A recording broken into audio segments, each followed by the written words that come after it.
The words hit me like a slap across the face. We don't rent to your kind here. Standing there with my two young daughters, holding our perfectly completed rental application, I felt the familiar sting of shame burn through my chest. Not because I had done anything wrong, but because someone else's ignorance had just reduced my entire existence to your kind. Which country are you listening from? Tell us in the comments below. My name is Amara Hassan, and if you had told me 5 years ago that I'd be standing in a cramped apartment viewing in downtown Chicago, fighting back tears while my daughters asked why the mean man wouldn't let us see the nice apartment, I would have laughed. Back then, I was Dr. Amara Hassan, head of pediatric surgery at one of Somalia's most prestigious hospitals. I had a beautiful home overlooking the Indian Ocean, a respected career, and a life that made sense. I remember the morning everything changed with crystal clarity. It was March 15th, 2019, and I was reviewing surgical schedules when the first explosion shook our hospital. The windows rattled, surgical instruments scattered across the floor, and in the distance I could see smoke rising from the direction of the market where I had bought mangoes for my daughters just the day before. That was the third bombing in 6 months, but this one was different. This one was closer. This one made it clear that nowhere was safe anymore. But war doesn't ask for your permission before it destroys everything you've built. When the conflict escalated and my hospital was bombed for the 4th time in 8 months, this time hitting the children's ward where I had spent the last decade saving young lives, I made the hardest decision of my life. I packed 2 suitcases, gathered my daughters Sahara and Amina, and left everything behind. My medical journals, accumulated over 15 years of practice, the family photos that had decorated my office walls, the traditional Somali dress my grandmother had given me for my wedding.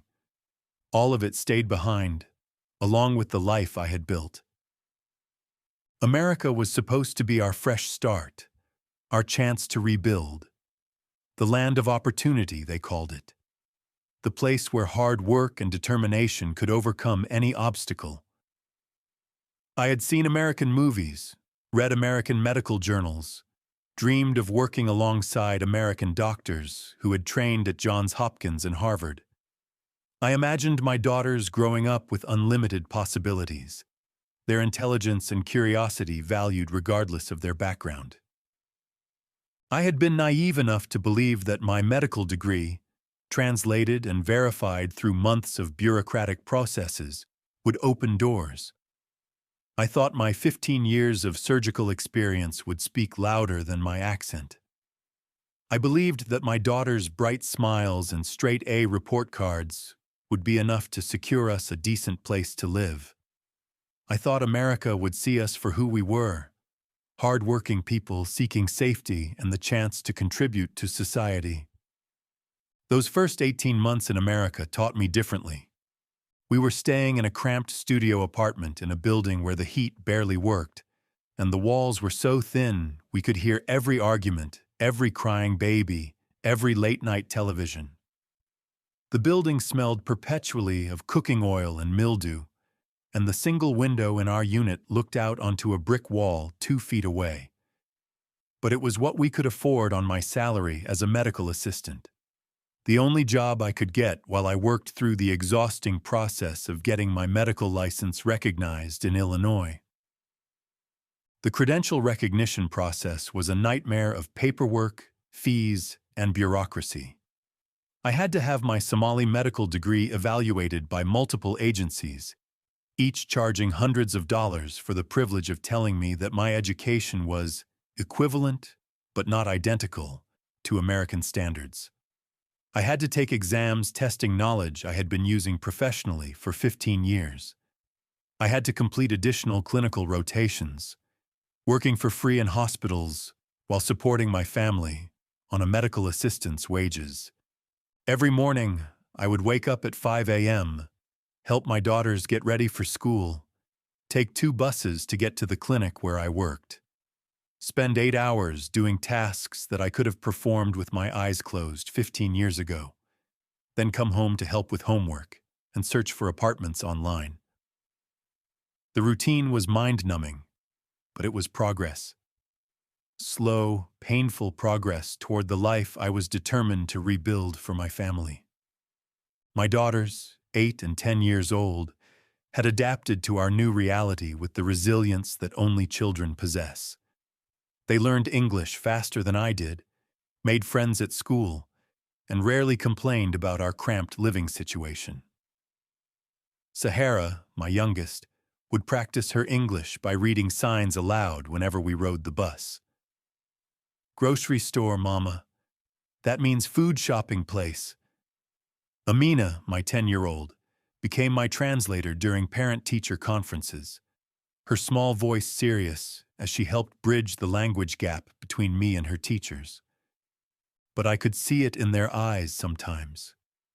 The longing for a real home, for their own bedrooms, for a space where they could spread out their homework without clearing dishes off the kitchen table first. I would catch Sahara drawing pictures of houses with big yards and separate rooms for everyone. Amina would fall asleep listening to me study medical terminology, her homework spread across the only table we had. That's what drove me to spend every weekend apartment hunting. I had saved enough for a security deposit and first month's rent on a decent 2-bedroom place. The math was tight. $1,200 for rent, $400 for utilities, $600 for groceries and transportation. But it was possible. I had stable employment, good references from my landlord and employer, and my credit score had steadily improved since arriving in America. On paper, I was the ideal tenant. Reliable income, no criminal background, excellent references, and a desperate desire to provide stability for my children. But paper doesn't tell the whole story. Paper doesn't capture the way landlords' voices changed when they met me in person after sounding so welcoming over the phone. Paper doesn't explain why apartments that were available on Tuesday were suddenly rented by Thursday, always to someone who had applied just an hour before I arrived. The apartment complex on Maple Street was perfect. 2 bedrooms, 2 bathrooms, a small balcony overlooking a courtyard where children played. The online listing showed hardwood floors, updated appliances, and rent that was exactly within our budget. I had called 3 times to schedule a viewing, speaking to different people each time, and everyone had been professional and encouraging. Mrs. Hassan, right? The leasing agent had confirmed over the phone. Yes, we have several units available. Can you come by Saturday at 2 p.m.? We have a beautiful 2-bedroom on the 3rd floor with a great view of the courtyard. I spent that Friday evening pressing my best interview outfit. A navy blazer I had brought from Somalia, paired with black slacks I had bought at a thrift store. The blazer still smelled faintly of the jasmine perfume I used to wear to the hospital back home, a reminder of the woman I used to be. I wanted to make the right impression. I coached my daughters on their behavior. Be polite. Don't touch anything. Let Mama do the talking.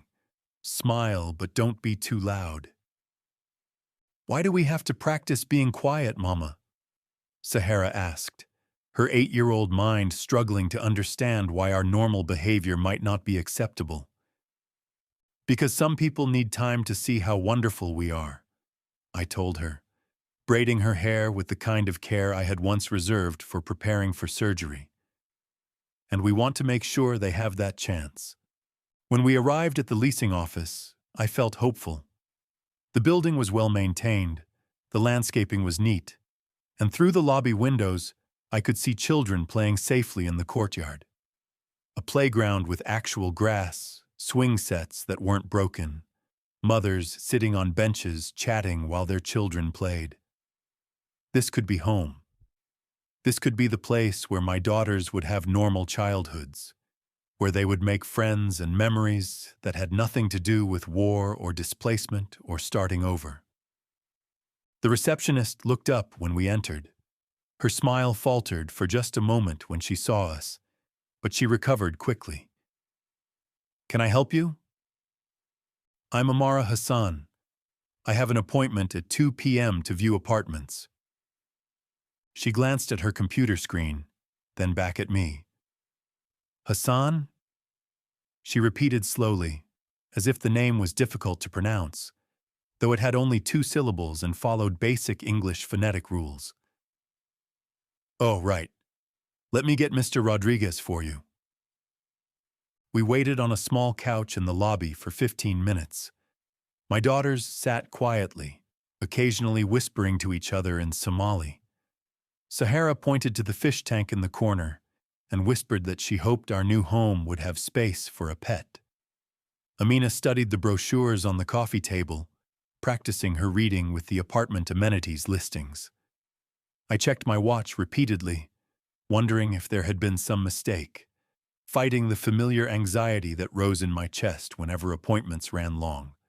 Finally, a middle-aged man with graying hair and cold eyes emerged from a back office. He looked at us for a long moment before approaching, his gaze taking in every detail of our appearance. My headscarf, my daughter's dark skin, the careful way we sat with our hands folded and our voices low. "You're here about an apartment?" he asked, not bothering to introduce himself or apologize for the delay. "Yes, I'm Amara Hassan. We spoke on the phone yesterday." His expression shifted, almost imperceptibly. I had learned to recognize this look in my months of apartment hunting. The moment when a landlord realized that the professional-sounding woman they had spoken to on the phone was not the white tenant they had imagined. "Actually, I think there's been a mistake. We don't have any units available right now." I felt my stomach drop. "But I confirmed this appointment yesterday. The woman I spoke to said you had several 2-bedroom units available, including one on the 3rd floor." He shrugged, a gesture that somehow managed to convey both dismissal and disdain. "Things change quickly in this business. Maybe try some other complexes in different neighborhoods." The way he said "different neighborhoods" made my skin crawl. I could feel my daughter's confusion beside me, could sense their disappointment even though they didn't fully understand what was happening. Sahara had been talking all week about the playground she had seen in the online photos. Amina had asked if she could invite friends over once we moved to a place with a real living room. "Sir, I have all the required documentation," I said, opening my folder with hands that I willed to remain steady. "I have proof of income, references, my credit report, first month's rent, and security deposit." "Lady, I told you we don't have anything available." His voice was getting louder, attracting stares from other people in the lobby. "Maybe you didn't hear me the first time." The humiliation was suffocating. Here I was, a surgeon who had saved countless lives, being treated like a criminal for the crime of existing while Black and Muslim in the wrong zip code. My daughters pressed closer to me, and I could feel Sahara's small hand slip into mine. Her palm was sweaty with nervousness. "Is there a waiting list I could be added to?" I asked, forcing my voice to remain calm and professional. "I'm very interested in this complex, and I meet all the requirements." That's when he said it. The words that would replay in my mind for weeks afterward. The words that would wake me up at night and follow me through my days at work. "We don't rent to your kind here. This is a family-friendly community." The lobby fell silent. The receptionist suddenly became very interested in her computer screen. A young couple who had been looking at brochures quietly slipped out the door. An elderly man reading a newspaper looked up, frowned, and then deliberately looked away. My kind. As if I wasn't a mother trying to provide a safe home for her children. As if I wasn't a professional with a spotless rental history and stable income. As if my kind was somehow incompatible with being a good neighbor, a good tenant, a good person. I felt my daughter's eyes on me, waiting to see how I would respond. In that moment, I realized this wasn't just about finding an apartment anymore. This was about what kind of woman I was going to be in America. This was about what I was going to teach my daughters about standing up for themselves in a world that would try to diminish them. "Excuse me," I said, my voice steady despite the rage building in my chest. "Did you just say you don't rent to my kind?" He crossed his arms defensively. "You heard me." "And what exactly is my kind?" The question hung in the air between us. I could see him realizing that he had said something he couldn't easily defend, but his pride wouldn't let him back down. "Look, lady, I don't want any trouble. There are plenty of other places you can rent. Places more suitable for people like you. People like me, a doctor, a mother, a woman who had lost everything to war and rebuilt her life from nothing.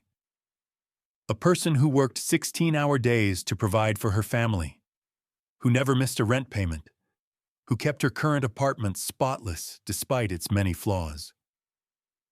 I looked around the lobby, at the receptionist who wouldn't meet my eyes, at the security guard who was pretending to be busy with paperwork, at the American flag hanging behind the front desk. This was the country that had welcomed us as refugees. This was the land of opportunity that had promised us a chance to start over. "I would like to speak to your manager," I said. "I am the manager." "Then I would like to speak to the property owner." He laughed, actually laughed. The sound was sharp and cruel in the quiet lobby. "Good luck with that. This conversation is over. I'm going to have to ask you to leave now." My daughters were tugging at my hands, ready to go, sensing the hostility and wanting to escape. But I couldn't move. Something inside me refused to let this moment pass without consequences. I thought about all the other families like mine who had probably stood in this same lobby, endured this same humiliation, and walked away in silence. "Mr." I looked at his name tag, "Rodriguez. I want to make sure I understand what just happened here. You're refusing to show me an available apartment because of my race or religion." I didn't say anything about race or religion. "Then what did you mean by my kind?"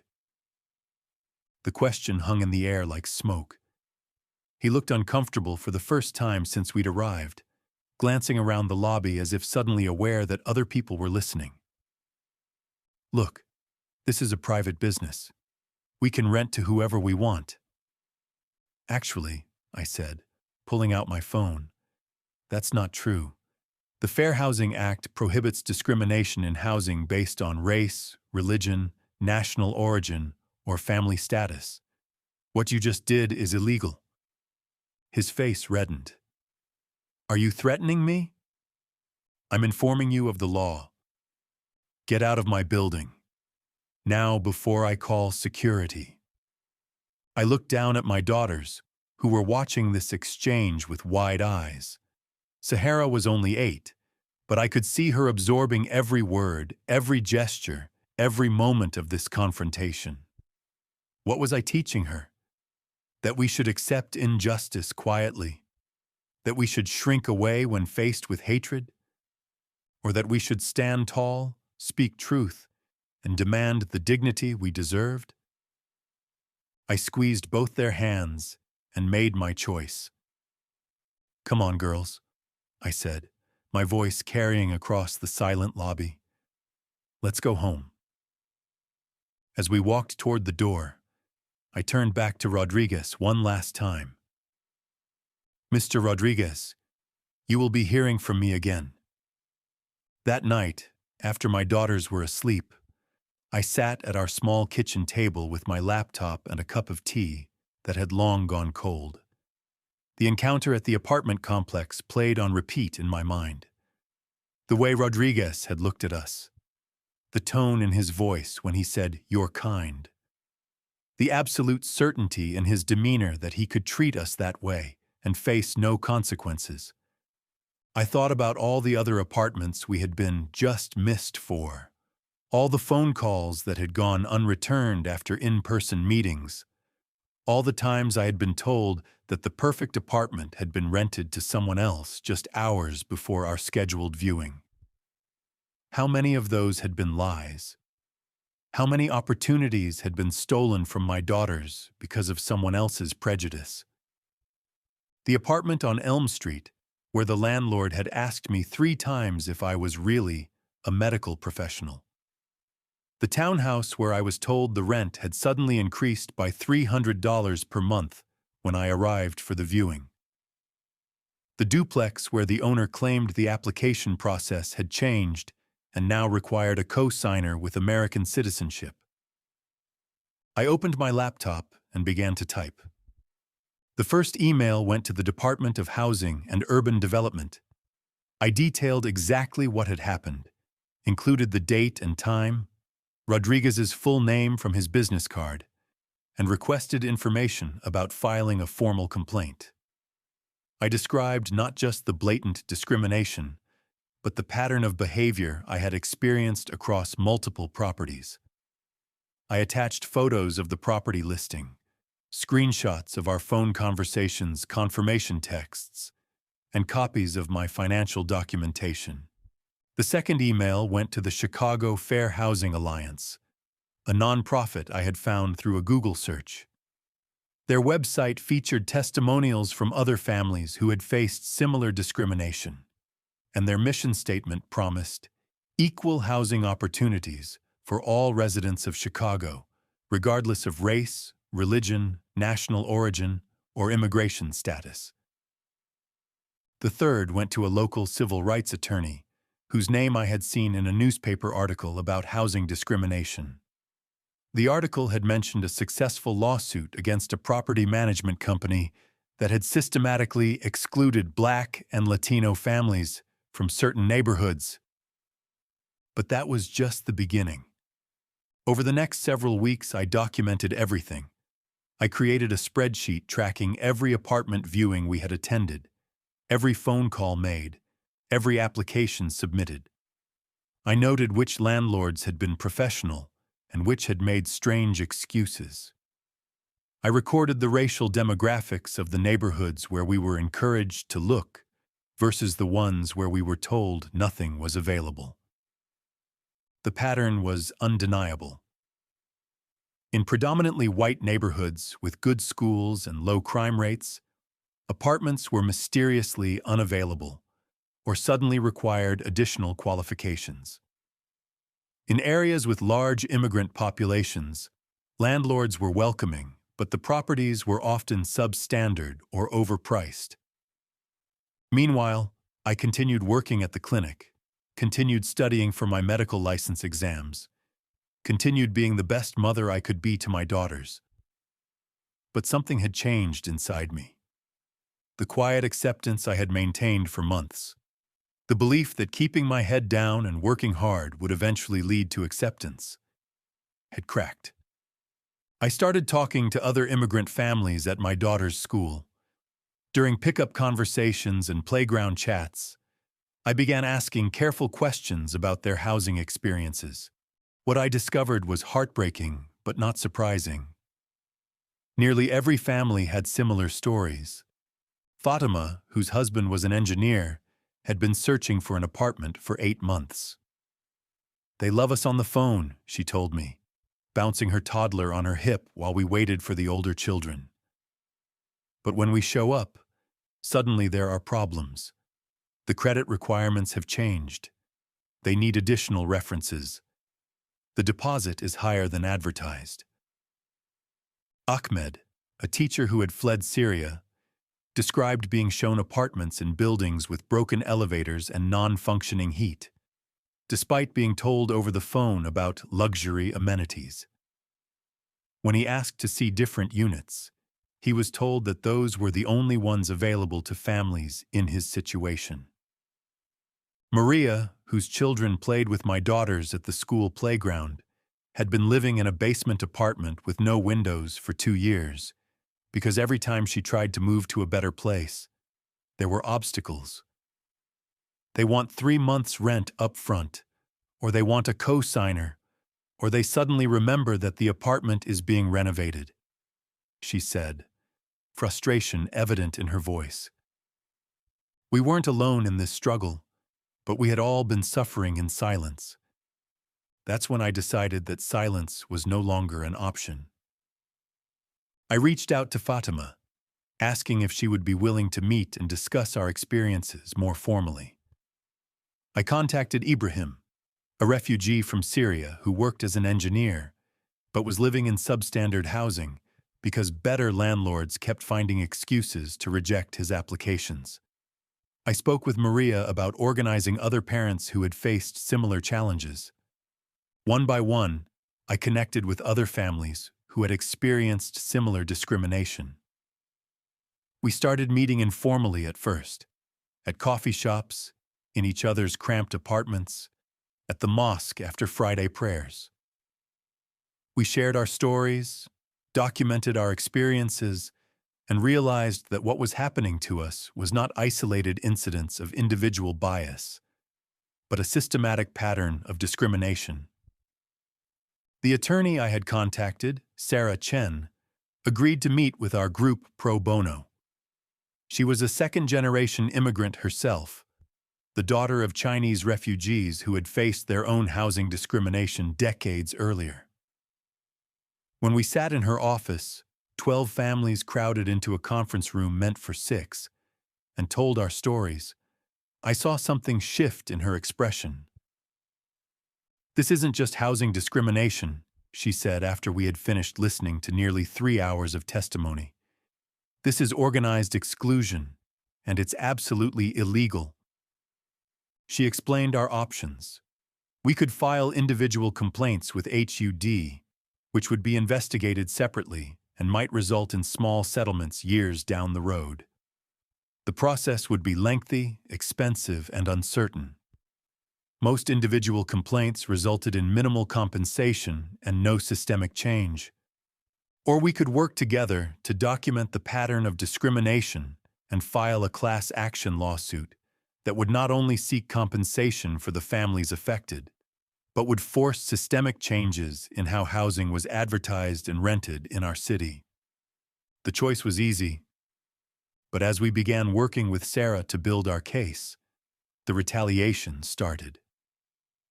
Word travels fast in the property management world, and my name had apparently made it onto some unofficial blacklist.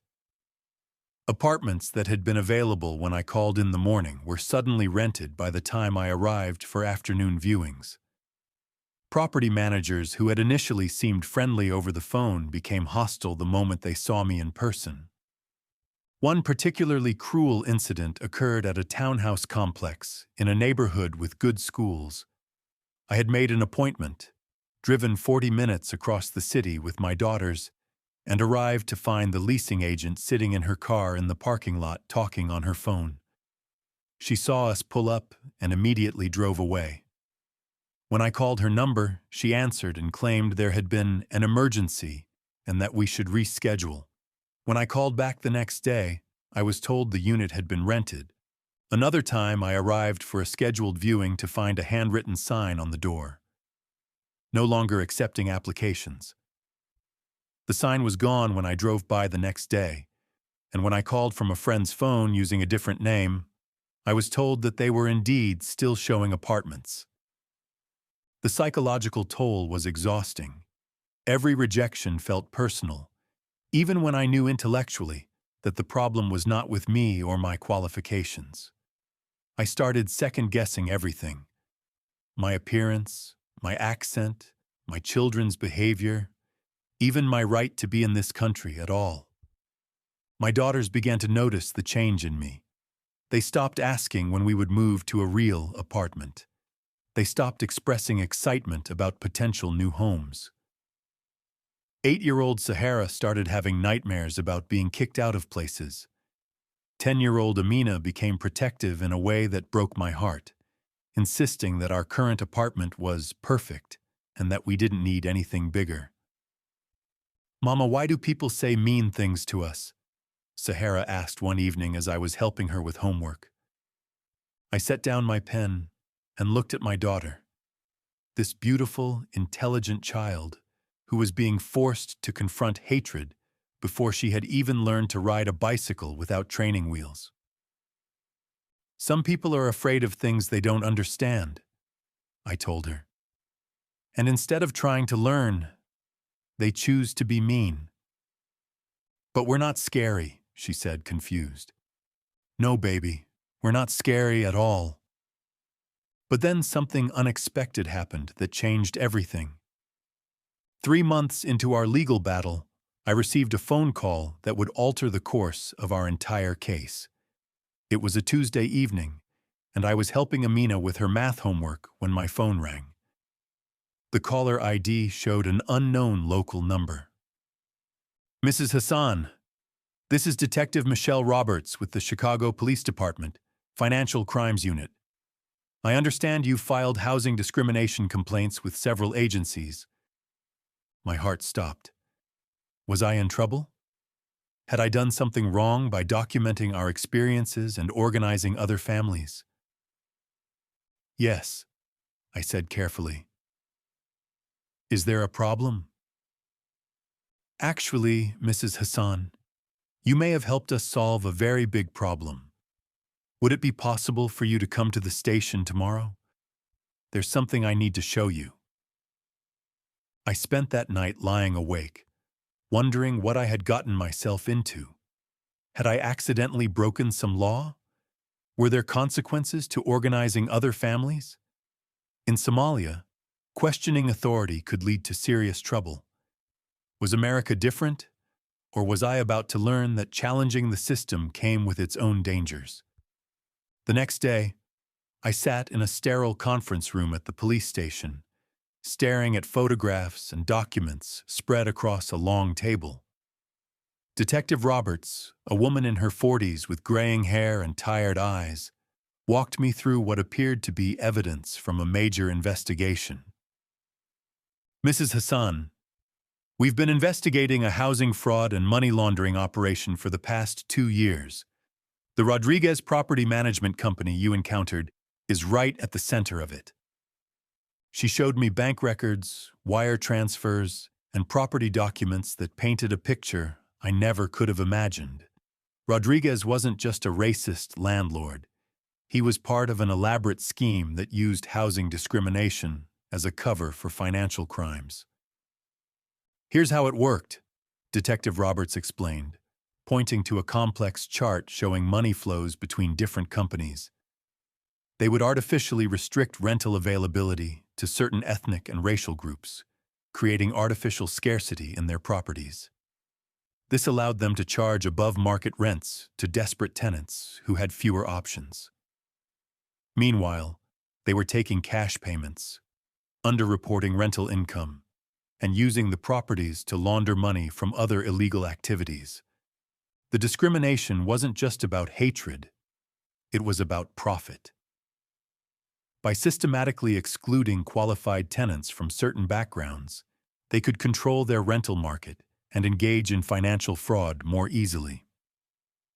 Your complaint to HUD triggered an audit that revealed discrepancies in their rental records. When we started digging deeper, we found connections to drug money, tax evasion, and fraudulent business practices. Mrs. Hassan, you didn't just file a discrimination complaint. You helped expose a major criminal enterprise. I stared at the evidence in disbelief. Bank statements showing cash deposits that didn't match reported rental income. Ledgers with coded entries that investigators had deciphered as references to excluded ethnic groups. Communications between Rodriguez and other property managers coordinating their discrimination efforts. All those families who had been turned away, all that humiliation and frustration. It had been part of something much larger and more sinister than simple prejudice. "What happens now?" I asked. "Rodriguez and 6 other individuals were arrested this morning. Their properties are being seized by the federal government. And here's the thing, Mrs. Hassan, as part of the settlement agreement, all of their properties will be placed in a trust managed by a nonprofit housing organization. Families who can prove they were discriminated against by this operation will have first priority for rentals at below-market rates." The irony was overwhelming. The man who had told me, "We don't rent to your kind," was now facing federal charges, and his properties would be specifically available to the very families he had spent years excluding. But Detective Roberts wasn't finished. "There's something else," she said, sliding a folder across the table.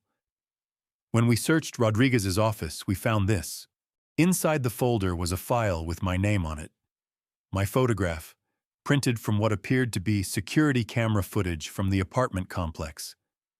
Copies of my rental applications from multiple properties. Background information, including my medical credentials and employment history. And at the top, in Rodriguez's handwriting, were notes that made my blood run cold. Dr. Hassan, surgeon from Somalia. Too educated will cause problems. Rejected. Add to blacklist. Notify other properties. Potential legal threat. Too educated. I had been rejected not in spite of my qualifications, but because of them. Rodriguez had seen my medical degree and my professional background not as assets, but as threats. He had deliberately shared my information with other property managers to ensure I would be blacklisted across multiple rental companies. "Mrs. Hassan," Detective Roberts continued, "we believe you were specifically targeted because your professional background made you more likely to recognize discrimination and take legal action. Rodriguez has files on dozens of other educated immigrants and refugees, doctors, engineers, teachers, lawyers. He saw you as potential troublemakers and made sure you were excluded from housing in multiple neighborhoods." The revelation was staggering. I hadn't been rejected because I was unqualified. I had been rejected because I was overqualified, because someone had recognized that I would not accept injustice quietly. "How many other families?" I asked. "We're still counting. But based on the files we've recovered, we estimate that Rodriguez's network excluded over 300 families from housing over a 3-year period. The financial impact of this discrimination, families forced to pay higher rents in substandard housing, career opportunities lost due to longer commutes, children affected by school changes. We're talking about millions of dollars in damages." Detective Roberts showed me more files, each one representing a family whose life had been disrupted by this criminal enterprise. Engineers forced to live in unsafe buildings. Teachers commuting 2 hours each way because they couldn't find housing near good schools. Children growing up in overcrowded apartments because their parents couldn't access the housing market. As I sat there processing this information, I thought about all the moments I had doubted myself, all the times I had wondered if I was being too sensitive, if the discrimination was real or imagined. All the nights I had lain awake wondering what was wrong with me, why I couldn't provide a decent home for my daughters despite working so hard and following all the rules. It hadn't been me. It had never been me. "Detective Roberts," I said, "what can I do to help?" She smiled for the first time since I had arrived. "Mrs. Hassan, you've already done more than you know. But if you're willing, we'd like you to help us contact other affected families. Your voice carries weight in the community, and people trust you. We need to make sure everyone who was harmed by this operation gets justice." As I left the police station that day, I felt something I hadn't experienced in months. Hope. Not just hope for my own family, but hope for all the families who had suffered in silence, all the children who had been forced to live in inadequate housing, all the parents who had blamed themselves for failing to provide better lives for their families. We hadn't failed. We had been failed by a system designed to exploit our vulnerability. But now we had the chance to change that system. The next 6 months transformed not just my family's life, but our entire community's understanding of what was possible when people stood together against injustice. The federal case against Rodriguez and his associates made national news. The story of a pediatric surgeon from Somalia who had helped expose a multi-million-dollar housing fraud operation was picked up by newspapers, television stations, and online media outlets across the country. CNN ran a segment titled, "The Doctor Who Wouldn't Be Silenced." The New York Times published an op-ed about the intersection of housing discrimination and organized crime. NPR interviewed me for a podcast about immigrant experiences in America. Suddenly, I was fielding interview requests from journalists who wanted to understand how housing discrimination in America had evolved beyond simple prejudice into sophisticated criminal enterprises. Each interview was an opportunity to tell our story, to make sure that the families who had suffered weren't forgotten in the larger narrative about financial crime. But the media attention, while validating, was not the most important outcome. Within 3 weeks of Rodriguez's arrest, my family was offered our choice of apartments in the very complex where we had been humiliated. The new management company, operated by a nonprofit housing organization, had completely restructured the rental process to eliminate bias and ensure fair access for all qualified applicants. The apartment we chose was even better than the one we had originally hoped to see. 3 bedrooms instead of 2, with a large living room where my daughters could spread out their homework and play with friends. The balcony overlooked a playground where children of dozens of different backgrounds played together every afternoon. The kitchen had enough space for me to cook traditional Somali meals while helping with homework. There was a designated study area where I could continue my medical license preparations. The rent was 30% below market rate, part of the settlement agreement that prioritized families who had been discriminated against. The savings meant I could afford better food for my daughters, educational activities, and even small luxuries like books and art supplies. But more importantly than the apartment itself was what it represented. For the first time since arriving in America, we had a home that felt secure, dignified, and permanent. My daughters adapted to our new neighborhood with the resilience they had shown throughout our journey. Sahara made friends with a girl from Guatemala who lived 2 floors down, and they would practice English and Spanish together in the courtyard. Amina joined the apartment complex's youth soccer team, which practiced on weekends in the very courtyard where she had once only been allowed to look through windows. The transformation went beyond our personal situation. The class action lawsuit we had initiated with 11 other families expanded to include over 200 families who had been affected by the Rodriguez network. Families from Somalia, Syria, Mexico, Nigeria, El Salvador, Bangladesh, and dozens of other countries had all been systematically excluded from housing opportunities. The settlement, reached 8 months after the initial arrests, included not only financial compensation for each family, but systemic changes to housing practices across the city.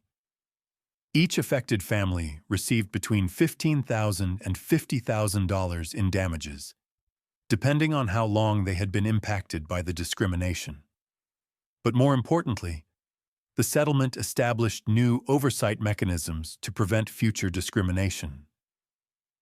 A new monitoring system was implemented requiring all rental properties above a certain size to report demographic data about their applicants and tenants. Property managers now had to complete mandatory fair housing training every 2 years. Most importantly, a city-funded office was established to investigate discrimination complaints and provide free legal assistance to families facing housing bias. The work was far from over, but the foundation had been laid for meaningful change. 3 months after moving into our new apartment, I received another phone call that would once again alter our trajectory. This time, it was from Dr. Elizabeth Montgomery, Chief of Staff at Chicago Children's Hospital. "Dr. Hassan," she said, "I've been following your story in the news. I understand you're working toward getting your medical license recognized here in Illinois." "Yes," I replied, wondering where this conversation was heading. "I also understand that you have extensive experience in pediatric surgery." 15 years, I confirmed. "Dr. Hassan, we have an immediate opening in our pediatric surgery department. It's a fellowship position that would allow you to work under supervision while you complete your licensing requirements. The position comes with full benefits, competitive salary, and a clear path to becoming a full attending physician once your credentials are finalized." I sat down heavily on our new couch, overwhelmed by the possibility she was presenting. "Dr. Montgomery, are you offering me a job?" "I'm offering you a chance to save children's lives again, Dr. Hassan, which is what you were meant to do." 2 weeks later, I walked through the halls of Chicago Children's Hospital wearing scrubs for the first time in 3 years. The familiar weight of a stethoscope around my neck, the crisp feel of surgical clothing, the controlled chaos of a working hospital. It all felt like coming home. My supervisor, Dr. James Walsh, greeted me with respect and genuine enthusiasm for my experience. He had reviewed my surgical records from Somalia, translated and verified through the credentialing process, and was impressed by the complexity of cases I had handled. "Dr. Hassan, your experience with pediatric cardiac surgery in resource-limited settings will be invaluable here," he told me during our first meeting. "You've performed procedures under conditions that most of our residents have never experienced. That perspective will make you a better surgeon and teacher." My colleagues treated me as an equal, valuing my knowledge and perspective rather than seeing my background as a liability. During lunch breaks, they asked about surgical techniques I had learned in Somalia, about how we had managed complex cases without some of the advanced technology available in American hospitals. On my first day, I was assigned to assist with a complex heart surgery on a 6-year-old boy named Marcus. As I stood at the operating table, holding instruments with steady hands, feeling the familiar rhythm of life-saving work, I thought about the journey that had brought me to this moment. The discrimination we had faced had been real, devastating, and illegal. But it had also revealed strength I didn't know I possessed. It had connected me with a community of people who refused to accept injustice quietly. It had taught my daughters that standing up for what's right sometimes means facing uncomfortable confrontations, but that the alternative, accepting degradation in silence, is far worse. After the surgery, as I was removing my gloves and gown, Dr. Walsh approached me. "Dr. Hassan, that was exceptional work in there. Marcus is lucky to have had your expertise in that operating room." "Thank you, Dr. Walsh. It feels good to be doing this work again. Can I ask you something personal?" I nodded. "I read about what you went through with the housing situation. The legal case, the discrimination. How did you keep going? How did you maintain your faith in this country, in people after experiencing such cruelty?" I thought about his question for a long moment, How could I explain that the cruelty had been real, but so had the kindness? That for every Rodriguez who had tried to diminish us, there had been a Detective Roberts who had fought for justice?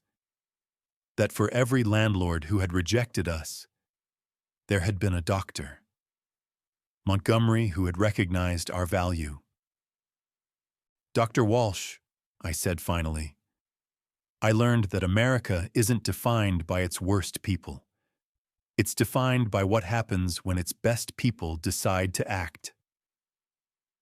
6 months later, I stood on the same balcony where Rodriguez had once told me, "We don't rent to your kind." But this time I was addressing a crowd of over 500 people gathered in the courtyard below. The occasion was the grand opening of the new Fair Housing Resource Center, housed in the very building where our legal battle had begun. My daughters sat in the front row, wearing matching dresses I had been able to buy with my first paycheck from the hospital. Behind them sat the families who had joined our lawsuit, many of whom were now living in decent housing for the first time in years. Detective Roberts was there, along with Sarah Chen, our attorney, and dozens of other community leaders who had supported our fight for justice. 18 months ago, I began, my voice carrying clearly across the courtyard. I stood in the lobby of this building with my 2 daughters, and a man told me that people like us didn't belong in a place like this. He was wrong about many things that day, but he was right about one thing.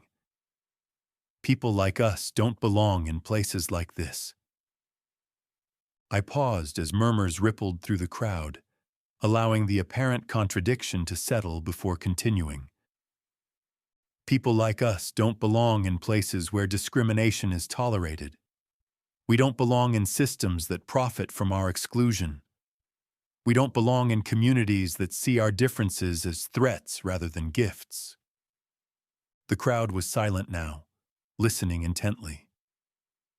People like us belong in places where our children can sleep safely at night. We belong in communities where our contributions are valued and our voices are heard.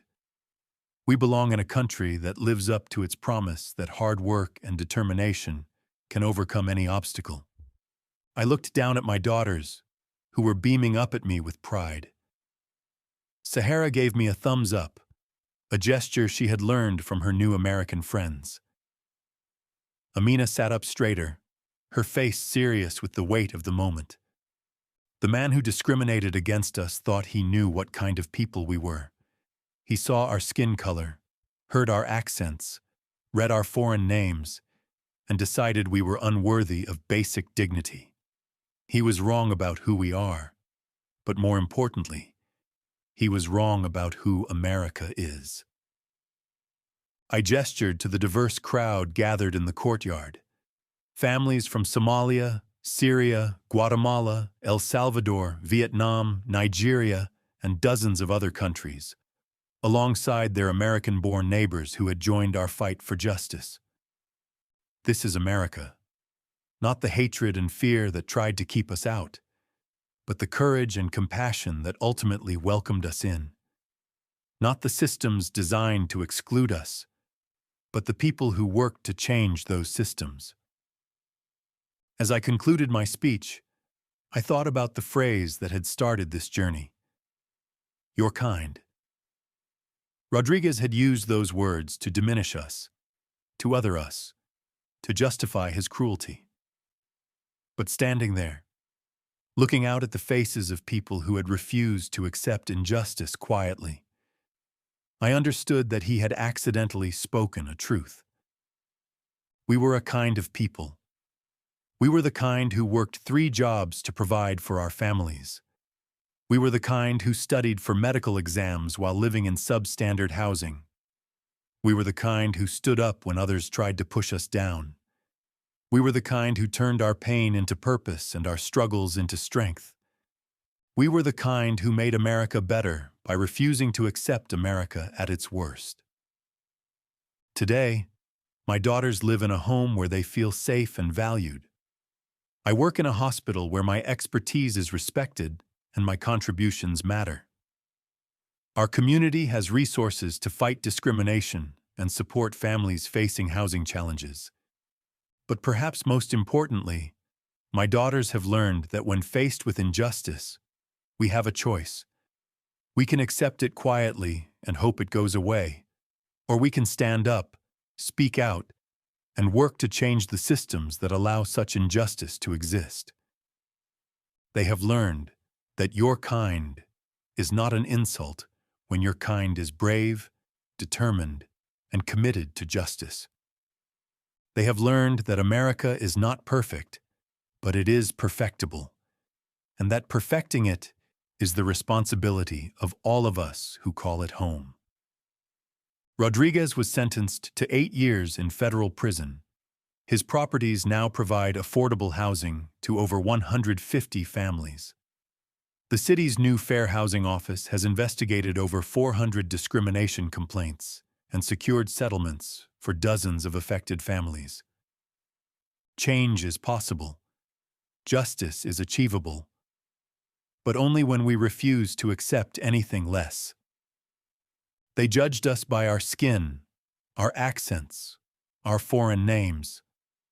We showed them the strength of our souls, the power of our community, and the resilience of our spirits. In the end, that was enough to change everything.